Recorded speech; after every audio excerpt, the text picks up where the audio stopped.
سب سے پہلے سب دوستوں کو السلام علیکم دوستوں، اس ویڈیو کے اندر بات کرنے والی ہیں پہلے ٹی20 میچ کے لیے انگلینڈ کے خلاف پاکستان کرکٹ ٹیم کے فاسٹ بولر حسن علی بہر ہو چکے ہیں۔ پاکستان کرکٹ ٹیم کو بہت بڑا جھٹکا لگ چکا ہے۔ پاکستان ٹیم کا یہ اہم ترین کھلاڑی تھا جس کا نام ہے فاسٹ بولر حسن علی۔ حسن علی کیوں بہر ہوئے ہیں، اس کی وجہ کیا بنی ہے، اس حوالے سے آپ دوستوں کو مکمل رپورٹ بتانے والے ہیں۔ دوستو، اگر پاکستان کرکٹ ٹیم کے سچے اور پکے فینز ہیں تو اس ویڈیو کو لائک کریں، چینل کو سبسکرائب کریں، بیل آئیکن دبا کر آل پر لازمی کلک کر دینا ہے اور نیچے کمنٹ سیکشن میں ایک پیارا سا کمنٹ بھی لازمی کرنا ہے۔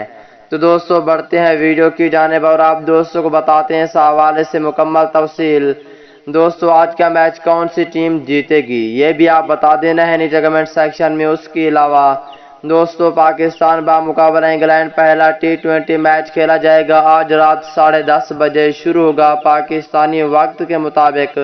پاکستان کرکٹ ٹیم نے ایک بڑی تبدیلی یہی ہے جو کہ پاکستان ٹیم کے فاسٹ بولر حسن علی بہر ہو چکے ہیں۔ آج کے میچ میں وہ نہیں کھیلیں گے، آگے آنے والے 2 میچز ہوں گے انشاءاللہ وہاں پہ شامل ہو سکتے ہیں، لیکن آج کے میچ میں نہیں ہوں گے۔ اس کی وجہ یہ ہے کہ وہ انجری کا شکار ہوئے ہیں کیونکہ دوستو فاسٹ بولر حسن علی کی ٹانگوں میں کھچائی محسوس ہو رہی ہے، جس کی وجہ سے ڈاکٹر نے کہا کہ وہ آج کا میچ نہیں کھیلیں گے ٹانگوں کے کھچائی کی وجہ سے۔ تو دوستو یہ تھی آج کی لیٹسٹ اپڈیٹ۔